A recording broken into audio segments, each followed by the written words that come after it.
Hoy es 15 de agosto y hoy celebramos la solemnidad de Nuestra Señora llevada al cielo en cuerpo y alma. La palabra asunción significa que el poder de otro es el que ayuda a subir, a ascender, a hacer asunto, ¿no?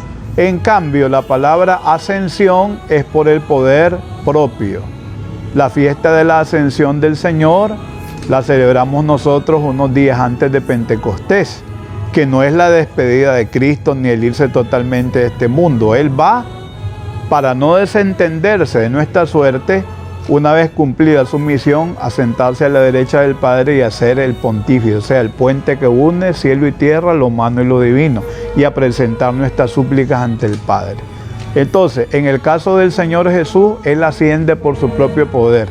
En el caso de la Santísima Virgen, que no es divina, ni es mucho menos es diosa, nunca lo hemos creído así, ella necesita ser llevada por el poder divino. Por eso iconográficamente ella está con los brazos en alto, abiertos, en actitud de que los ángeles la suben de la tierra al cielo.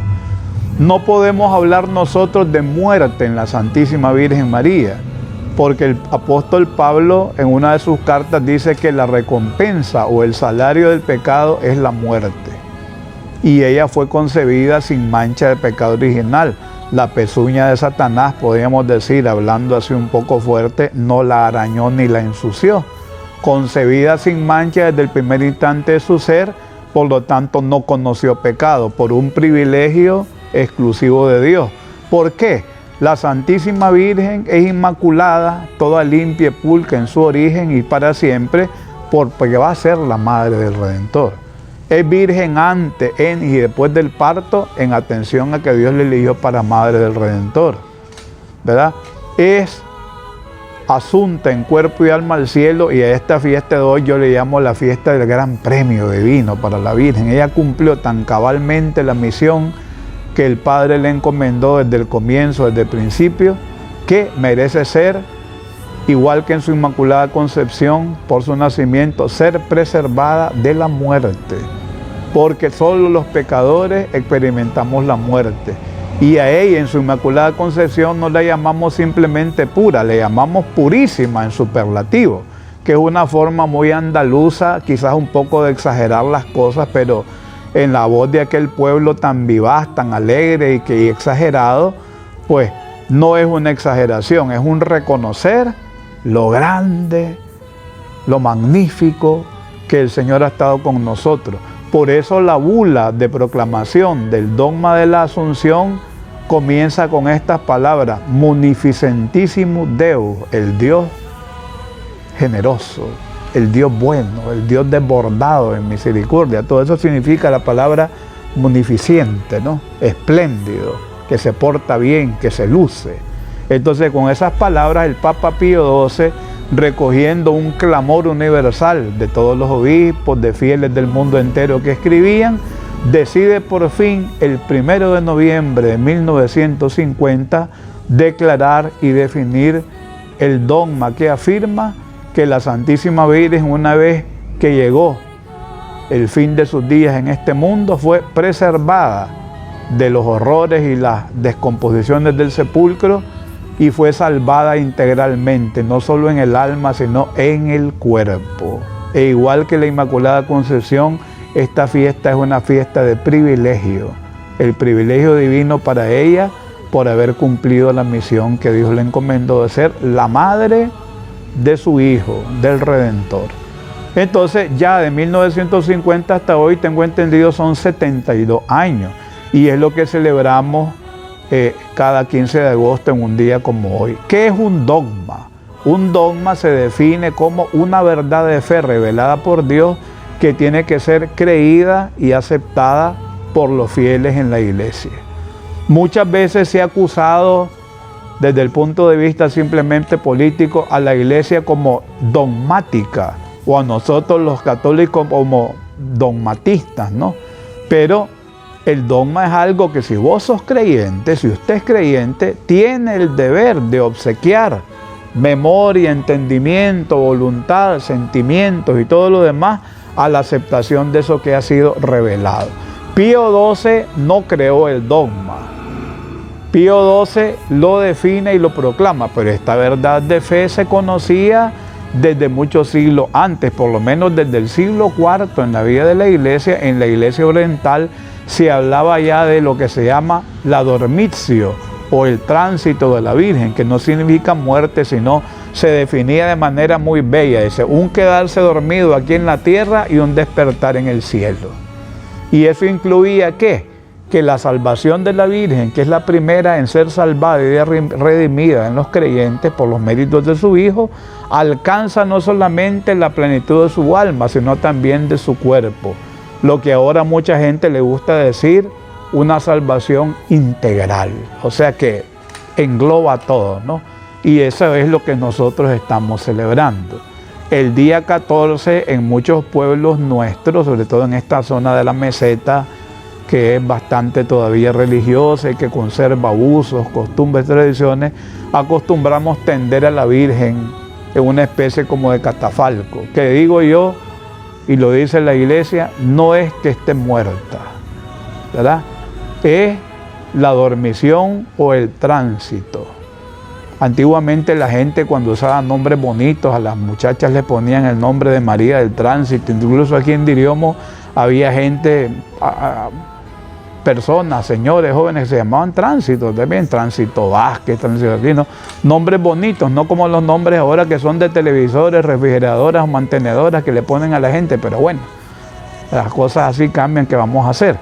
Entonces, esto del tránsito, recuerdo yo que era una fiesta grande aquí en la parroquia de Diriomo. Colocábamos a la Virgen en las andas de Nuestra Señora Candelaria en posición sedente. Teníamos una procesión el 14 de agosto. Todo el mundo iba con sus velitas y con su lirio, especialmente una cantidad impresionante de niños. Una vez que entraba la procesión, había un festival de música, de coros. Se invitaba a los coros de las parroquias vecinas. Había un certamen con un premio humilde, pero premio al fin, ¿no? Y una sucesión de rosarios, de testimonios y lo demás, ¿no? Entonces, a medianoche ya, cuando ya nos dispersábamos, nos quedamos unos cuantos y poníamos en pie la imagen ya gloriosa, ¿no? Una cosa muy bonita. Y al día siguiente, si había con qué sacar una procesión con la Virgen ya gloriosa, no acostadita, se hacía. Y si no, pues, una misa cantada solemne. Y ese es como un patrón celebrativo en todas las parroquias de la zona de Masaya. Una vez creo yo que se hizo en Jalteba con muy buen suceso, se prestó, y incluso yo fui el gestor para prestar una imagen de la Virgen en Monimbó. Entonces se hizo en Jalteba el tránsito de la dormición, que causó muy bonita impresión y pues complementó la fiesta del 15, del día anterior, ¿no? En muchas otras partes todavía continúa haciéndose. Es como una consecuencia pues celebrativa de conmemorar el dogma que este año, cumple 72 años de haber sido definido y proclamado por el Papa Pío XII. La proclamación del dogma e incluso antes, porque esto pertenecía al sensu fidei del pueblo, ¿no? Que nuestro pueblo pues no tiene la obligación de creer en altos tratados teológicos, pero esas semillas del verbo y la palabra que el Espíritu Santo comunica a nosotros los creyentes, sobre todo el día del bautismo, que somos adornados con infinidad de dones, ¿no? Entonces llegaba al pueblo a afirmar esta verdad que hasta 1950, este es el último de los dogmas marianos en haber sido definido, ¿verdad? 1950, el 1 de noviembre en Roma, vuelvo a remarcarlo y repetirlo, hace 72 años. Pero la proclamación del dogma, y aún antes de ser proclamado, era una verdad que el pueblo aceptaba y que pedía desde entonces ser. Por ejemplo, en tiempos del rey Luis XIII de Francia, él proclamó a toda la población de ese país, bajo el patrocinio de la Virgen, el misterio de su Asunción, muchos siglos antes de que la Iglesia por el Papa no la definiera. La Catedral de México, de las más antiguas, de 1530, la de Lima en el Perú, por lo mismo también, muchos años antes del dogma, pero ya se sabía la verdad, pero faltaba pues definirlo pública y solemnemente. La misma Catedral de León de Nicaragua, ¿verdad? La última, porque con la que hay ahorita es la sexta de la serie. Desde la primitiva catedral en León Viejo hubieron 3, y después en el Nuevo León, trasladado en 1610 por la tragedia del Momotombo, se sucedieron otras 4 catedrales más hasta llegar a la actual, que se comenzó en 1747, ya bajo el título de la Asunción, que el nombre es Basílica Catedral de la Bienaventurada Siempre Virgen María de la Asunción en León de Nicaragua. Título barroco larguísimo, pero hermoso fue. De ahí se origina también, hace hoy precisamente 75 años, mejor dicho, el 14 de agosto, hace 75 años, la gritería que ahora se conoce popularmente como gritería chiquita y que se originó como gritería de penitencia en gratitud a la intercesión de la Virgen, porque el volcán Cerro Negro, que es el más pequeño de la cordillera y el más violento, llevaba registradas 5 erupciones. Los techos de la ciudad colonial de León, que son de teja, se desplomaban por el peso de tanta arena y material, ¿no? La gente salía a las calles con pañuelos empapados en agua, mucha gente hasta se ahogaba, la ceniza y el polvo. Entonces, el obispo muy recordado, Isidoro Augusto Oviedo y Reyes, lleva a la gente casi hasta cerca del volcán y hacen una promesa de que si la erupción cesaba, se iba a realizar una gritería llamada de penitencia. ¿Por qué de penitencia? Porque en el obsequio, lo que es la gorra, que en otra parte le llaman brindis, no sé por qué, porque para nosotros brindis es con licor, más bien, ¿no? Pero nosotros, bueno, cada quien habla como.